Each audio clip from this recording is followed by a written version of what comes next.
નમસ્કાર, ઉજાસ ટીવીમાં હું પંકજ આપનું સ્વાગત કરું છું। આજના તારીખ 26મી મે અને મંગળવારના અમેરિકાના મુખ્ય સમાચારમાં જોઈએ તો અમેરિકાના એરપોર્ટ પર આપણા ગુજરાતી વૃદ્ધો જતી વખતે ઘણીવાર ચિંતામાં મુકાઈ જતા હોય છે, અટવાઈ જતા હોય છે। ત્યારે શું કરવું તે સમજાતું નથી, પરંતુ આપણે 10 એવા લાભ જે સાવ મફતમાં મળે છે અને ટ્રાવેલ એજન્ટ પણ નથી જણાવતા તેની વિગતે વાત કરીશું। ઉપરાંતના સમાચારમાં જોઈએ તો અમેરિકા કેનેડામાં ગુજરાતી વેપારીઓ પાસેથી ખંડણી વસૂલતી ગેંગનો પર્દાફાશ થયો છે। આ 17 લોકોને ઝડપી લેવામાં આવ્યા છે। તેમના લિસ્ટ અને ફોટો પણ સામે આવ્યા છે, જે તમને બતાવીશું। ઉપરાંતના સમાચારમાં જોઈએ તો અમેરિકામાં ગુજરાતીઓનો મહાકુંભ ભરાયો હતો, જેમાં અમેરિકાના ખૂણે ખૂણે વસતા ગુજરાતીઓ મોટી સંખ્યામાં એકઠા થયા હતા। આ ગુજરાતીઓએ સંસ્કૃતિને મજબૂત બનાવતા એકતાના દર્શન કરાવ્યા હતા। આ ગૌરવપૂર્ણ સમાચારની વિગતે વાત કરીશું, તો ચાલો તમામ સમાચાર જોઈએ વિસ્તારથી। અમેરિકાના ડિપાર્ટમેન્ટ ઓફ હોમલેન્ડ સિક્યોરિટી અને સીબીપી દ્વારા બાયોમેટ્રિક અને ફેશિયલ રેકોગ્નિશનના નિયમો અત્યંત કડક કરાયા છે, પણ આ આકરા કાયદાઓની વચ્ચે અમેરિકન ઇમિગ્રેશન સિસ્ટમમાં સિનિયર સિટીઝન્સ એટલે કે આપણા વડીલો માટે 10 એવા ખાસ કાનૂની અધિકારો અને અજાણ્યા લાભો આપવામાં આવ્યા છે, જે સામાન્ય રીતે કોઈ ટ્રાવેલ એજન્ટ કે સોશિયલ મીડિયા તમને ક્યારેય કહેતું નથી। અને આ સાચી માહિતી દરેક ગુજરાતી પરિવારે જાણવી ખૂબ જ જરૂરી છે।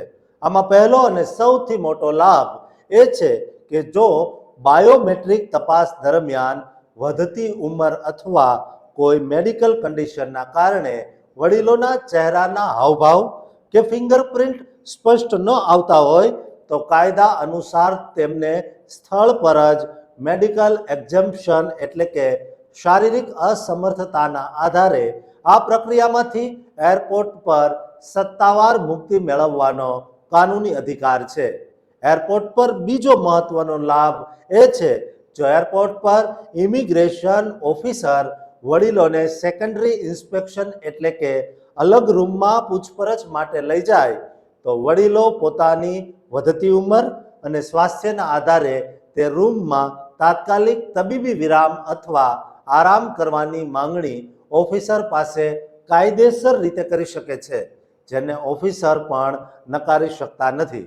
ત્રીજો અજાણ્યો લાભ એ છે કે જો વડીલોને અંગ્રેજી ભાષા બિલકુલ ન આવડતી હોય તો સીબીપીના નિયમો અનુસાર જ્યાં સુધી એરપોર્ટ ઓથોરિટી તેમની માતૃભાષા એટલે કે શુદ્ધ ગુજરાતી ભાષાના ઓફિશિયલ ઇન્ટરપ્રિટર એટલે કે દુભાષિયાની વ્યવસ્થા ન કરી આપે ત્યાં સુધી વડીલો કોઈ પણ સવાલનો જવાબ આપવાનો નકાર કરી શકે છે અને ભાષાની મર્યાદાના કારણે તેમની એન્ટ્રી ક્યારેય રદ થઈ શકતી નથી। ચોથો મોટો લાભ એ છે કે જો ઓફિસર કોઈ સવાલ પૂછે અને વડીલો ગભરાઈ જાય તો તેઓ એરપોર્ટ પરથી જ અમેરિકામાં વસતા પોતાના સંતાનો અથવા સ્પોન્સર સાથે ઇમરજન્સી ફોન કોલ પર વાત કરવાની સત્તાવાર જીદ કરી શકે છે, જેથી કોઈ ગેરસમજ ન સર્જાય। પાંચમો કાનૂની અધિકાર એ છે કે વડીલોને તેમના મેડિકલ સાધનો જેવા કે ઓક્સિજન કન્સન્ટ્રેટર કે પેસમેકરના કારણે બાયોમેટ્રિક લાઇનમાંથી અલગ કરીને સીધા પ્રાયોરિટી ફાસ્ટ ટ્રેક ક્લિયરન્સ હેઠળ ઇમિગ્રેશન કરાવવાની કાયદાકીય છૂટ મળે છે। છઠ્ઠો વિશેષ લાભ એ છે જો વિમાન મોડું પડવાના કારણે વડીલો કલાકો સુધી એરપોર્ટ પર ફસાયા હોય તો તેઓ સત્તાવાર રીતે એરપોર્ટના સેફ રૂમ અથવા મેડિકલ લાઉન્જમાં મફત આરામ કરવાની સુવિધા કાનૂની રીતે માગી શકે છે। સાતમો નિયમ એવો છે કે વડીલોની સાથે લાવેલી ધાર્મિક સામગ્રી કે પૂજા પાઠની વસ્તુઓ અથવા આયુર્વેદિક દવાઓનું ચેકિંગ કરતી વખતે જો તેઓ પોતાની આસ્થાનો ઉલ્લેખ કરે તો ઓફિસરે અત્યંત સંવેદનશીલતાપૂર્વક અને અલગ જગ્યાએ જ તેનું ચેકિંગ કરવું પડે છે। આઠમો મોટો લાભ એ છે કે જો વડીલો ગ્રીન કાર્ડ હોલ્ડર હોય અને વિદેશમાં લાંબો સમય રોકાયા હોય તો પણ તેમની ઉંમરને ધ્યાનમાં રાખીને બોર્ડર પર તેમનું ગ્રીન કાર્ડ સીધું જપ્ત કરવાના બદલે તેમને સુનાવણી માટે વાજબી સમયની કાનૂની નોટિસ આપવી ફરજિયાત છે. 9મો નિયમ એ છે કે વ્હીલચેર પર આવતા વડીલોને બાયોમેટ્રિક કસ્ટમ્સ ફોર્મ જાતે ભરવામાં તકલીફ હોય તો એરપોર્ટનો સ્ટાફ કાયદેસર રીતે તેમને ફોર્મ ભરી આપવામાં મદદ કરવા બંધાયેલો છે. અને 10મો સૌથી ગુપ્ત લાભ એ છે, જો એરપોર્ટ પર કોઈ કટોકટી સર્જાય અને ઇમિગ્રેશન હોલ્ડ થાય તો વડીલો માનવીય આધારે તાત્કાલિક હ્યુમેનિટેરિયન પેરોલ એન્ટ્રીની માંગ કરીને એરપોર્ટની બહાર નીકળી શકે છે. આ 10 નિયમો જાણીને તમે કોઈ પણ મુશ્કેલી વગર અમેરિકાની સફર આરામથી ખેડી શકો છો અને એરપોર્ટ પર કોઈ વિઘ્ન આવતું નથી. દોસ્તો, તમારા પરિવારના કોઈ વડીલ જો ભારતથી અમેરિકા કે અમેરિકાથી ભારત આવવાના હોય તો એરપોર્ટ પર તેમને કેવા લાભ મળે તેનો આ વિડીયો તેમને શેર કરજો અને આ ચેનલને સબસ્ક્રાઇબ કરવાનું ચૂકતા નહીં. કેનેડા અને અમેરિકાની સરહદો પરથી કાયદો અને વ્યવસ્થાને હચમચાવી મૂકનારો એક અત્યંત ચોંકાવનારો કિસ્સો સામે આવ્યો છે, જેણે વિદેશમાં વસતા સમગ્ર ભારતીય સમાજને ભારે આઘાત અને શરમમાં ડૂબાડી દીધો છે. પોલીસે એક બહુ જ મોટી અને ઐતિહાસિક સફળતા મેળવીને સાઉથ એશિયન મૂળના વેપારીઓને ગુજરાતીઓને બંદૂકની અણીએ ટાર્ગેટ કરતી એક અત્યંત હિંસક આંતરરાષ્ટ્રીય ખંડણી ગેંગનો પર્દાફાશ કર્યો છે.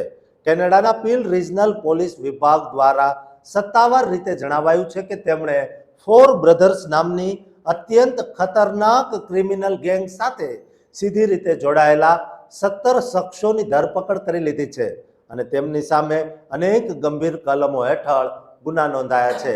આ આખી ઘટનામાં સૌથી વધુ આઘાતજનક બાબત એ છે કે પકડાયેલા આ તમામ 17 શખ્સો ભારતીય મૂળના જ યુવાનો છે.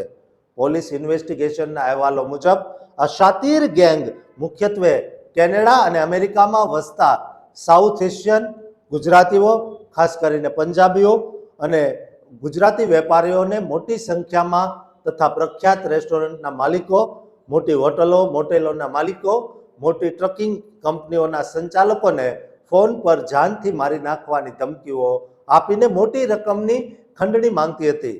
આ ટોળકી કેનેડાના બ્રામ્પટન, મિસિસાગા, કેલેડન અને બ્રિટિશ કોલંબિયા સહિત અમેરિકાના કેલિફોર્નિયા સ્ટેટ સુધી બહુ જ આયોજનબદ્ધ રીતે સક્રિય હતી.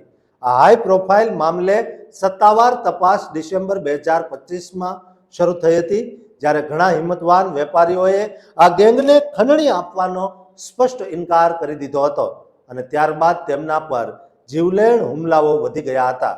અને આ ગેંગ એટલી ક્રૂર અને હિંસક હતી કે પૈસા ન આપનારા વેપારીઓના ઘર અને ઓફિસ પર રાત્રિના સમયે અંધાધૂંધ ફાયરિંગ અને ભયાનક આગચંપી કરવામાં આવતી હતી.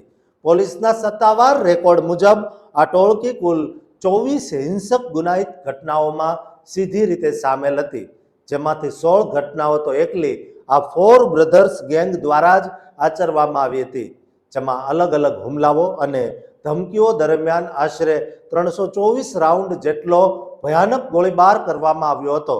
એક કિસ્સામાં તો આરોપીઓએ કેલેડન વિસ્તારમાં એક રહેણાંક મકાન પર અંધાધૂંધ ગોળીબાર અને આગચંપી કરી હતી અને તેની ગણતરીની મિનિટોમાં જ બ્રામ્પટનમાં આવેલી એક મોટી વ્યાવસાયિક સંસ્થાને પણ પોતાનું નિશાન બનાવી દીધી હતી. પોલીસે જે 17 શખ્સોની ધરપકડ કરી છે તેમાં 25 વર્ષના ઇકબાલસિંહ ભગરિયા, 25 વર્ષના રવિન્દરસિંહ, 26 વર્ષના દિલવરપ્રીતસિંહ, 22 વર્ષના પ્રભદીપ સોહેલ, 29 વર્ષના અજયદીપસિંહ, 20 વર્ષના રાજનસિંહ, 24 વર્ષના આકાશદીપસિંહ, 21 વર્ષના જશનબીરસિંહ, 22 વર્ષના પ્રતાપબીર ગુમણ, 24 વર્ષના નવરૂપસિંહ, 30 વર્ષનો મોહિન્દરસિંહ, 21 વર્ષનો મનદીપસિંહ, 22 વર્ષના અમૃત જોધસિંહ, 22 વર્ષનો જશનપ્રીતસિંહ, 27 વર્ષનો ગુનિત, 32 વર્ષનો સુખવિંદરસિંહ અને 22 વર્ષના ગૌતમનો સમાવેશ થાય છે. આ કેસની ગંભીરતા જોઈને કેનેડાની બોર્ડર સિક્યુરિટી એજન્સી એટલે કે CSBએ પણ બહુ જ કડક વલણ અપનાવ્યું છે. દોસ્તો, આ તમામની ઉંમર જુઓ, 27 વર્ષની આજુબાજુના છે, એટલે કે તમામ પકડાયેલા આરોપી 30 વર્ષથી નીચેના યુવાનો છે અને 6 મુખ્ય આરોપીઓ સામે તાત્કાલિક ડિપોર્ટેશન એટલે કે દેશ નિકાલની કાર્યવાહી શરૂ કરી દેવાઈ છે, 3 આરોપીઓ પહેલેથી જ કેનેડાની ધરતી પરથી બહાર આંકી કાઢવામાં આવ્યા છે, જ્યારે 2 હાલમાં કસ્ટડીમાં છે અને 1 આરોપીને શરતી જામીન મળ્યા છે, જ્યારે બાકીના તમામ આરોપીઓ પર કેસ પૂરો થયા બાદ ઇમિગ્રેશન કાયદા હેઠળ કઠોર પગલાં લેવાશે.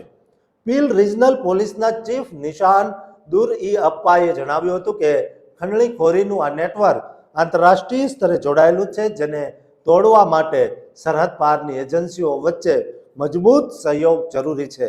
પોલીસે ઓપરેશન દરમિયાન આરોપીઓ પાસેથી મોટા પ્રમાણમાં ગેરકાયદેસર હથિયારો, દારૂગોળો, નશીલા ડ્રગ્સ અને નકલી દસ્તાવેજો જપ્ત કર્યા છે. દોસ્તો, આ પકડાયેલા આરોપીઓની ઉંમર નાની છે અને નાની ઉંમરના આપણા લોકો આવા રવાડે ચડ્યા છે, જેથી તેમને યોગ્ય કામ મળે તે પ્રકારે વડીલોએ જે અમેરિકા કેનેડા બેઠા છે તેઓએ કરવું જોઈએ. અને આ વિડીયો એ તમામ વડીલોને શેર કરજો, જેથી યુવાનો બેરોજગારીના ભરડામાં ક્યાંક આવા ખોટા રસ્તે ન ચડી જાય. અને આ ચેનલને સબસ્ક્રાઇબ કરવાનું ચૂકતા નહીં. અમેરિકાની ધરતી પર અચાનક હજારો ગુજરાતીઓ એક જ છત નીચે ભેગા થાય અને હવામાં માત્ર તાળીઓનો ગડગડાટ અને ગરબાના થનગનાટ ગુંજી ઉઠે. શું વિદેશમાં જઈને કરોડો રૂપિયા કમાયા પછી પણ આપણી માટીની સુગંધ અને સંસ્કૃતિ આપણને એકબીજા સાથે જોડી રાખશે?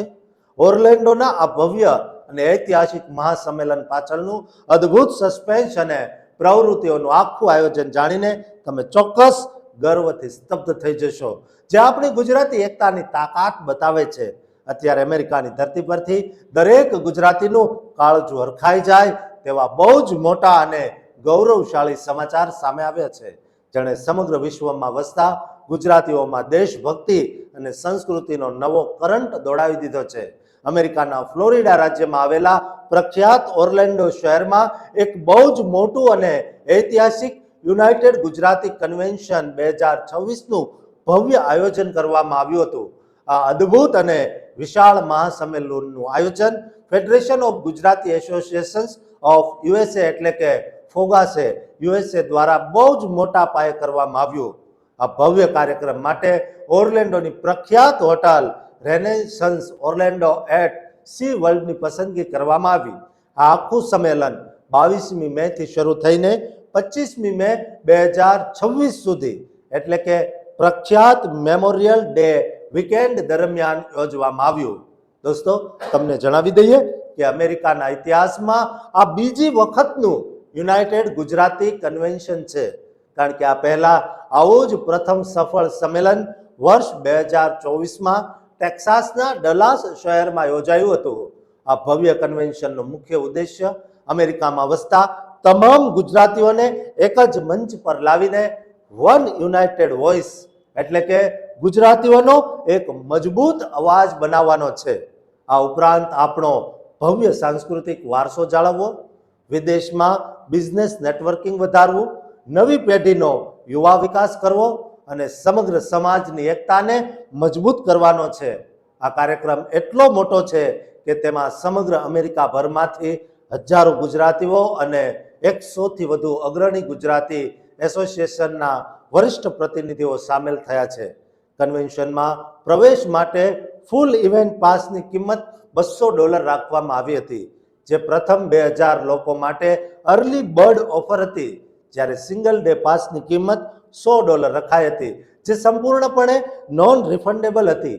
આ 4 દિવસીય કન્વેન્શનની મુખ્ય હાઇલાઇટ્સ અને સાંસ્કૃતિક પ્રવૃત્તિઓની વાત કરીએ તો આમાં પરંપરાગત ગરબાની રમઝટ એટલે કે ગુજરાતનું ઘરેણું એવા લોક સંગીત અને બોલિવૂડના પ્રખ્યાત કલાકારો જેવા કે કાવ્યા લીમાએ, સચિન લીમાએ અને જતીન પંડિતના લાઈવ મ્યુઝિકલ કોન્સર્ટનું ભવ્ય આયોજન કરાયું.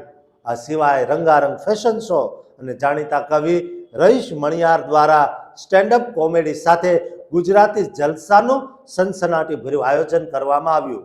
બિઝનેસ ક્ષેત્રે ગુજરાતીઓને પ્રોત્સાહન આપવા માટે શાર્ક ટેન્કની શૈલી પર ગુજ્જુ કેપિટલ ટેન્ક મોટું ટ્રેડ શો બિઝનેસ સમિટ યોજાઈ. યુવા પેઢી અને બાળકો માટે youth leadership program, kids talent showcase, robotics, chess અને મેજિક શો સહિતના અનેક ફેમિલી એક્ટિવિટી રાખવામાં આવી. સામાજિક સ્તરે મેટ્રિમોનિયલ મીટ્સ એટલે કે લગ્ન ઉત્સુક યુવક યુવતીઓનું સંમેલન, વડીલો માટે senior sessions, woman empowerment, yoga અને વેલનેસ, હેરિટેજ કોમ્પિટિશન અને આર્ટ એન્ડ રંગોલી સ્પર્ધાનું સુંદર આયોજન કરાયું હતું. આ સિવાય વિશેષ આકર્ષણ તરીકે ગોલ્ફ ટુર્નામેન્ટ, પ્રેરણાદાયી સ્પીચ અને લીડરશિપ સમિટ પણ રાખવામાં આવી હતી. દિવસવાર આઉટલાઈન મુજબ 22 મે શુક્રવારે બપોરે 12 વાગ્યાથી રજીસ્ટ્રેશન અને ભવ્ય ઓપનિંગ સાથે ગોલ્ફ અને કાવ્યા લીમાયના કોન્સર્ટ સાથે ગુજરાતીઓના ફેવરિટ એવા ગરબા નાઇટ યોજાઈ હતી. જ્યારે 23 અને 24 મે શનિવાર અને રવિવારના મુખ્ય દિવસોમાં બિઝનેસ, યુથ અને સાંસ્કૃતિક પ્રવૃત્તિઓના મલ્ટિપલ સેશન્સ ચાલ્યા હતા અને અંતે 25મી મે સોમવારે ક્લોઝિંગ ડે પર એવોર્ડ સેરેમની સાથે ગુજરાતીઓના આ મહાકુંભનું સમાપન થયું હતું. દોસ્તો, ગુજરાતીઓનો જ્યારે મેળાવડો થયો હોય ત્યારે આ ગુજરાતીઓને ગૌરવાન્વિત કરતા ક્ષણ અને આ વિડીયોને દરેક ગુજરાતી સુધી શેર કરજો અને આ ચેનલને સબસ્ક્રાઇબ કરવાનું ચૂકતા નહીં.